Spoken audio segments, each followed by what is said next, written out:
Berjumpa kembali di channel Tumbuh Besar, channel yang membahas aneka investasi, bisnis, dan tutorial Excel untuk mengoptimalkan bisnis dan investasi kita. Nah, hari ini saya akan membahas mengenai Return on Assets atau ROE. ROE ini termasuk ke dalam rasio profitabilitas yang digunakan untuk menilai kemampuan perusahaan untuk memperoleh laba atau keuntungan berdasarkan aset atau harta yang dimiliki oleh perusahaan. Nah, semakin tinggi persentase ROE, berarti semakin efisien atau semakin maksimal pemanfaatan aset oleh perusahaan tersebut untuk menghasilkan laba. Nah, rumusnya sendiri itu mudah, yaitu laba bersih setelah pajak dibagi total aset atau total harta. Laba bersih setelah pajak itu bisa kita lihat angkanya di income statement atau laporan laba rugi, sedangkan total aset itu bisa kita lihat dari balance sheet atau neraca lajur. Nah, kita coba hitung untuk ROE. Misalnya di sini ada kedai fast food 2017. Misalnya dia memiliki laba bersih 35 juta dan aset sebesar 450 juta. Nah, untuk ROE-nya sendiri berarti berapa? Rumusnya tadi adalah laba bersih dibagi harta. Nah, sekarang laba bersihnya itu 35 juta dibagi harta 450 juta. Berarti kita dapatkan angka ROE 0,077 atau setara dengan 7,7%. Nah, di tahun 2018, perusahaan mengembangkan kedai fast food ini melakukan ekspansi dan terjadi peningkatan aset atau harta menjadi senilai 650 juta dan menghasilkan laba bersih 45 juta. Nah, berapa ROE-nya? Di sini laba bersih dibagi harta, berarti 45 juta dibagi 650 juta. Kita mendapatkan angka ROE 0,69 atau setara dengan 6,9%. Jika kita lihat di sini, laba bersih meningkat dari 35 menjadi 45 juta dan harta juga meningkat dari 450 menjadi 650 juta. Nah, tapi bukan berarti bahwa perusahaan semakin efisien dalam mengoptimalkan hartanya. Di sini kita lihat di tahun 2017 dengan laba yang lebih kecil dan harta yang lebih kecil menghasilkan ROE yang 7,7%. Sedangkan di tahun 2018 malah mengalami penurunan menjadi 6,9%. Berarti perusahaan lebih optimal menghasilkan keuntungan pada saat di tahun 2017 dengan aset yang lebih kecil. Mengapa hal ini bisa terjadi? Terkadang dengan semakin bertambahnya aset, lebih sulit bagi kita untuk mengelola agar bisa menghasilkan persentase laba yang sama atau lebih besar daripada sebelumnya. Karena misalnya dengan menambah inventory atau persediaan barang dagangan, dengan semakin banyaknya item yang kita jual, jika tidak disertai dengan permintaan yang meningkat, maka itu akan membuat ROE-nya akan menurun karena aset semakin bertambah tapi penjualannya tidak bertambah sebanyak aset, sehingga otomatis ROE-nya akan menurun. Demikian juga misalnya untuk kedai fast food.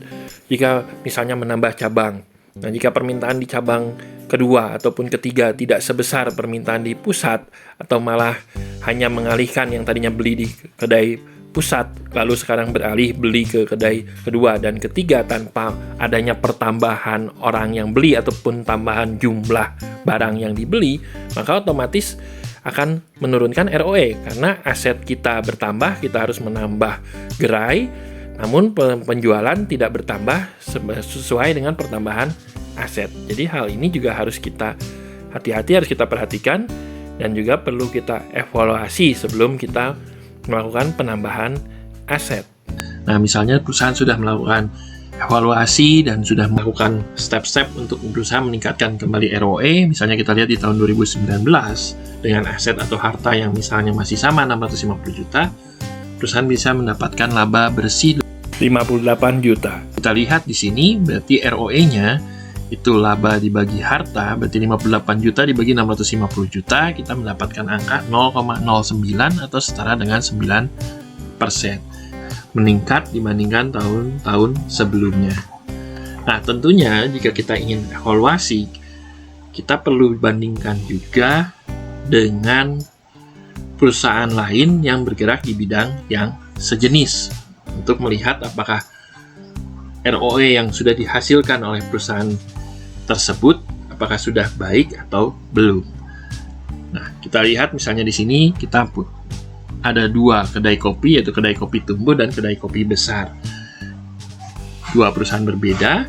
Yang satu, kedai kopi tumbuh, menghasilkan laba bersih 23 juta dengan aset 200 juta, sedangkan kedai kopi besar memiliki laba bersih 76 juta dengan harta 950 juta. Nah, untuk ROE-nya, tadi laba bersih dibagi harta, kita lihat di sini berarti yang kedai kopi tumbuh menghasilkan ROE 23 juta dibagi 200 juta, yaitu 0,115 atau setara dengan 11,5%.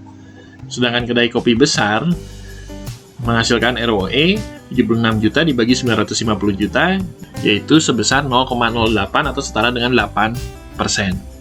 Jadi kita bisa lihat di sini, return on asset dari kedai kopi tumbuh lebih besar, yaitu sebesar 11,5% jika dibandingkan dengan kedai kopi besar. Walaupun secara angka laba lebih besar kedai kopi besar, tapi secara ROE lebih besar kedai kopi tumbuh, yaitu 11,5% dibandingkan 8%. Nah, jadi jika kita ingin membandingkan ROE, kita perlu bandingkan antara satu perusahaan dengan perusahaan lain dengan industri yang sama.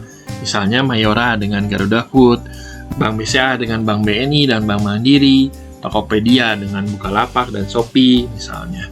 Nah, untuk mendapatkan angka ROE dari satu perusahaan yang terdaftar misalnya di Bursa Efek Indonesia dan juga untuk membandingkannya dengan industri lainnya sejenis, selain menghitung sendiri, kita bisa juga mendapatkan misalnya di website investing.com. Nah, di sini kita masukkan nama saham atau stok yang ingin kita cari. Misalnya di sini saya ingin search stok Mika, saham Mika, Mitra Keluarga Karya Sehat. Di sini saya klik. Lalu saya scroll ke bawah. Di sini ada financials. Kita klik rasio. Lalu kita scroll ke bawah. Kita hapus dulu iklannya. Lalu kita scroll return on asset. Kita cari. Nah, di sini return on assets.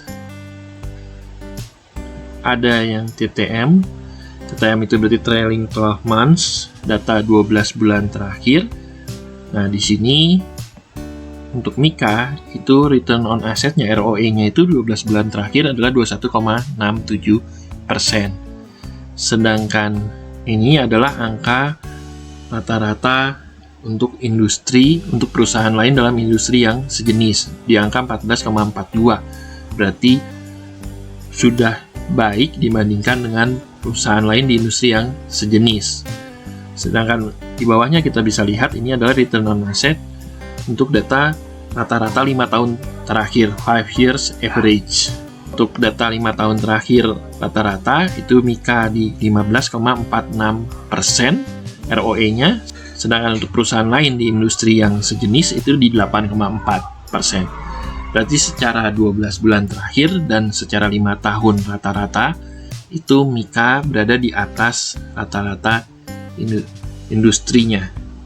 Di 12 bulan terakhir atau TTM, ROE Mika meningkat dibandingkan rata-rata Mika sendiri di 5 tahun terakhir. Kita lihat di sini dia mencapai setahun 12 bulan terakhir itu di 21,67%. Berarti pihak manajemen berhasil meningkatkan ROE, efisiensi aset dari perusahaan dari yang 15,46 rata-rata 5 tahun terakhir menjadi 21,67%.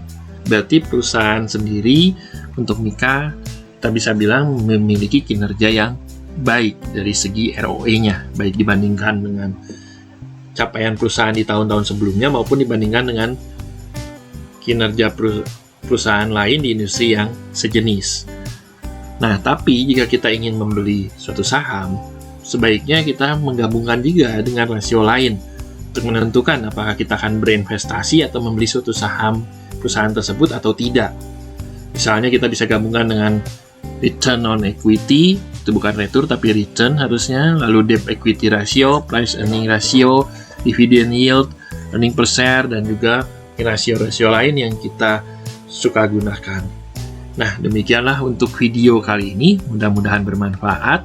Bisa di-subscribe untuk mendapatkan update video-video terbaru kami lainnya.